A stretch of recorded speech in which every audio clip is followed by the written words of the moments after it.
9:00 ng umaga. Sa mga oras na to, nagsisimula na ang operasyon sa panganganak ni Mrs. At dahil nga dito nagtrabaho si Mrs. bilang isang operating nurse, nagpaalam tayo sa mga kaibigan niyang doktor at kaibigang nurse na magsasagawa ng operasyon kung pwede bang idokumento ang mga mangyayari sa panganganak ni Emily.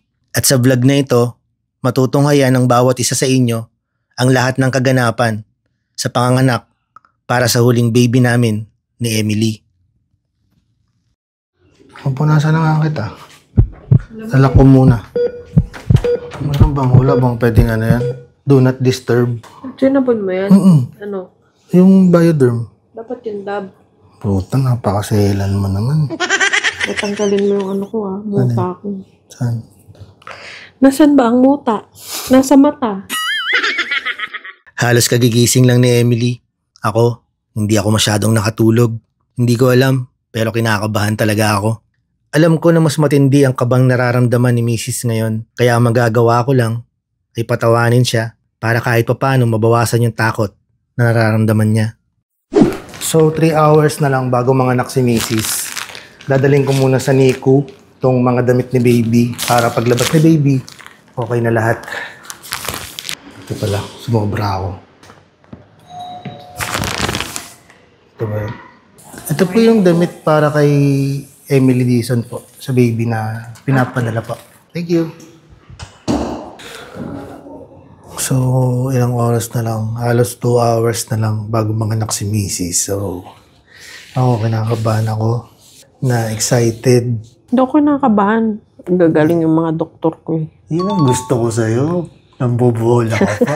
Hello, nothing but the best. Shoutout sa OR team, especially kay Misty. Kumaring Misty. Siyempre dun sa napakagagaling na doktor namin, si Dr. Non, na OB-GYN namin, si Dr. Christine Non, tsaka si Doc Johnny, yung anes ni Mrs.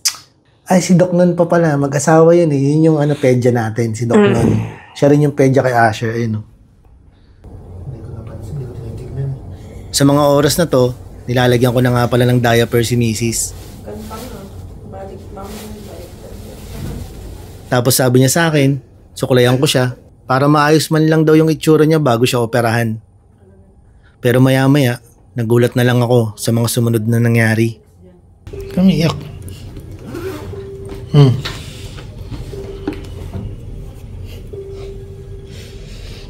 Ito naman.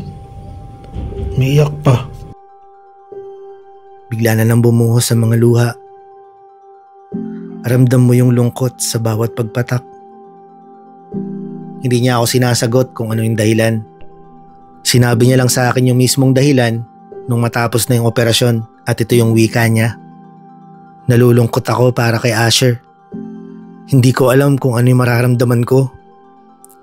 Hindi ko alam kung anong iisipin niya pag nandito na yung kapatid niya. Hindi na siya yung bunso. Sana hindi siya makaramdam ng selos pag nandito na yung kapatid niya. Sana hindi siya magselos pagka nakita niya na mas madalas kong buhat yung kapatid niya. Pantay-pantay lang yung pagmamahal ko sa kanilang tatlo. Sana alam nila yon. This is it. Sure na po.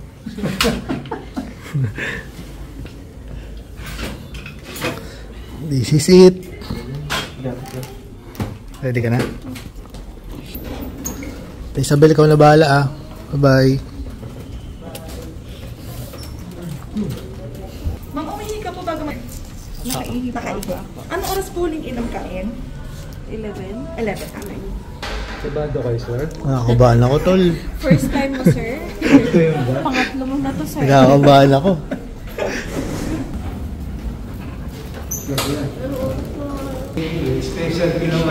Special. Guys, pinasara ko yung OR talaga. Pinasara ko. Sabi ko wala, doktora. Doktora, gusto ko si Emily lang. Alam mo naman. Para kang Reyna, pinagbuksan ka lang. Buti ikaw duty. Kahapon di ko kalala eh. Ito lang naman yung bago dito, parang hindi mo makikilala yung mga Hindi ko makilala yung kahapon. Pinagalitan pa ako. Wala pa, last na to, tol. Last na. Ano ba na kasi sabi ng babae? Sino?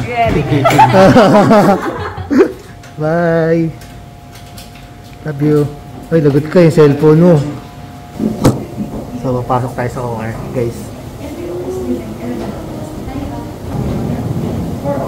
Ito tayo.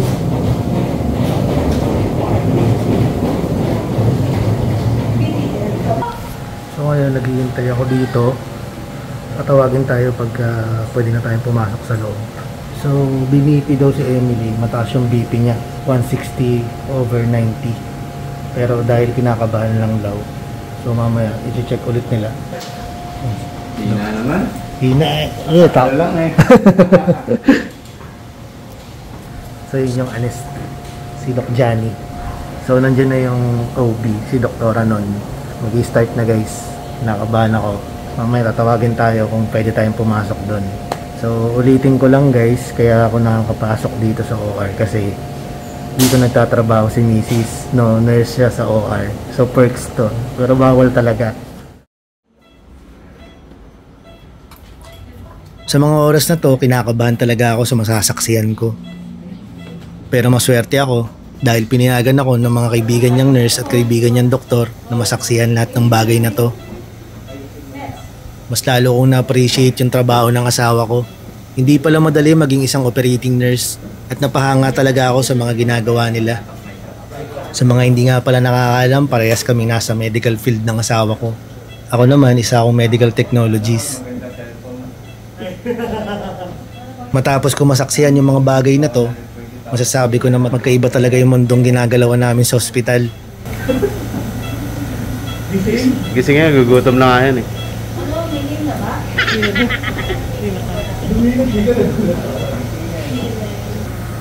Mabilisan tayo kasi mabesin si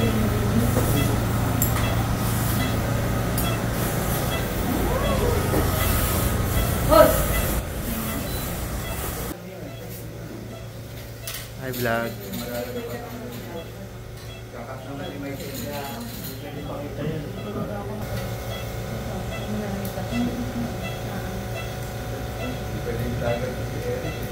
Nakangawit pala yung ginagawa mo.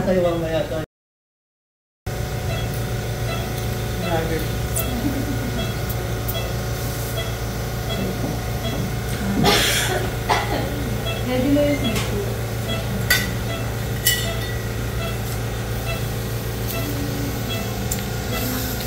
Okay, out mo na natin. Tapos ready mo tissue. Yeah. Okay. Tissue please. Tissue.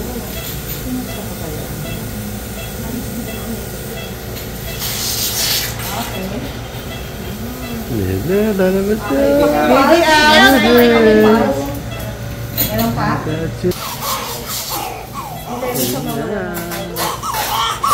Mukha ni Daddy.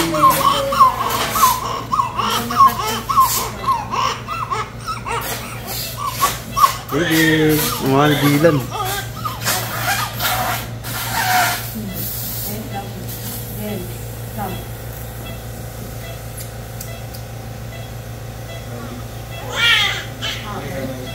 Okay lang. Pero kung gusto kayo sa matapat. At maya-maya pa nga, sinabihan nila ako na ako na yung mag-cut ng pusod ni baby. Masasabi ko na ito yung isa sa mga experience na hindi ko makakalimutan sa buong buhay ko. Ako talaga nag-cut. Papa-shoutout ako kay Daddy. Oo, shoutout ka na. Shoutout niyo po ang mama ko. Baby. Hihiya-hiya pa ako kanina eh. Maray tao kasi. Si what? Hindi siya nakabulit pero siya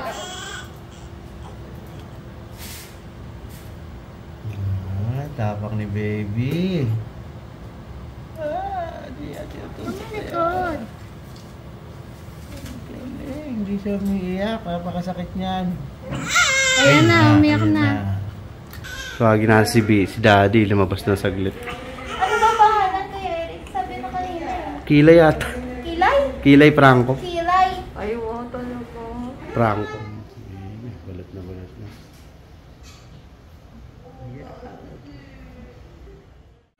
Ay, dalawang puti. Hindi si Aling Bagang yan. Sabi ko nga ma'am, kung merong babae, AB gusto ko. AB. Pero hindi Aling Bagang. Eli, Franco. Ay, ang pogi-pogi mo na naman, anak. Hindi ko maipaliwanag yung nararamdaman ko sa mga oras na to. Pero nagpapasalamat talaga ako na safe yung mag-ina ko. Thank you, Doc. Bye-bye, Pogi. Diba? naman, ganda ng lips. Sabi ko sa'yo eh. Sabi ko sa'yo eh. Pero ilong mo talaga eh. Ilong ko, sarat.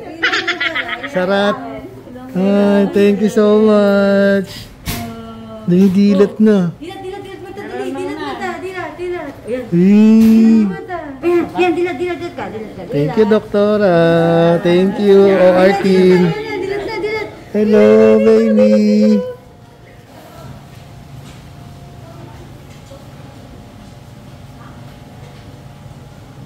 Makunat na yun, okay na. Kumukunat.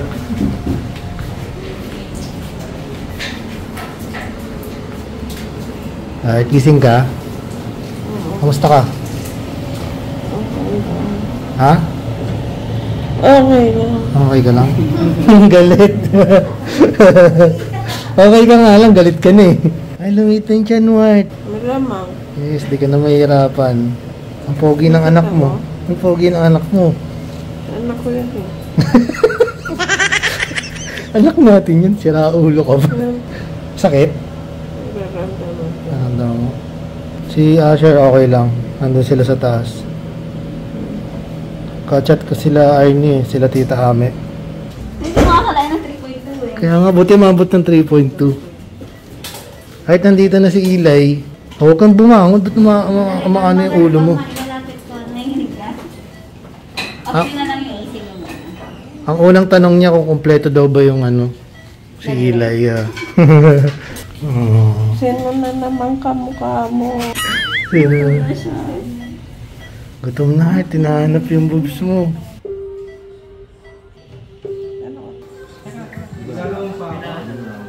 Thank you po sa inyo. Thank you. Salamat. Thank you. Wait, thank you ah. Babe ka lang? Ha?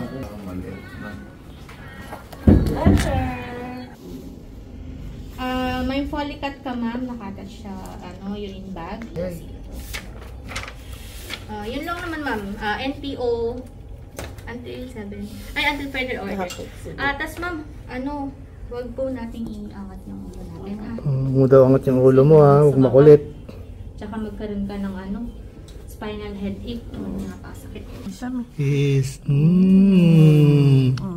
Kuya Asher na yan. Kuya Asher na yan. Bawal dito na. May tahi si mama. Tayo si mami. Nung una, kinakabahan pa ako sa magiging reaksyon ni Asher. Pero mukha naman siyang excited nung makita niya yung bunsong kapatid niya. Kaya okay na ako. Baby brother! So, ngayon guys, makikita na ni Baby Asher. First time, makikita niya yung makikita niya yung kanyang baby brother. Kuya ka na. Asher. Pakatakpa at baka nanggigigil oh. Ay, umiiyak. Ay. Ano masasabi mo, kuya? Sanay na ako kay Asher. Matapos ko masaksihan lahat ng nangyari sa panganganak ni Mrs., ako na mismo magkasabi sa bawat isa sa inyo na hindi madali mag-isang nanay. Hindi madaling manganak. Kaya siguro tayo mga tatay, ang magagawa lang natin, mahalin yung mga asawa natin. Dahil lahat ng hirap, simula pagbubuntis hanggang panganganak, sila ang nagpapasan. Kaya magagawa ko lang din para kay Mrs., tulungan siya. Dahil hindi natatapos ang hirap sa operasyon. Mas mahirap pa yung pagdadaanan niya pagkatapos mismo ng operasyon. Hindi madaling maging nanay, hindi rin madaling maging tatay, hindi biro maging magulang. Hindi rin natin alam kung ano mangyayari sa mga susunod na araw, susunod na buwan, o susunod na mga taon. Pero ang alam ko lang, na kahit gaano pa kahirap, kakayanin namin ni Emily na magkasama. Kakayanin namin lahat para sa mga anak namin. Ito nga pala yung part 2 ng vlog ni Mrs. sa panganganak niya. At sa mga gustong mapanood yung part 3, mag-follow na kayo. Salamat!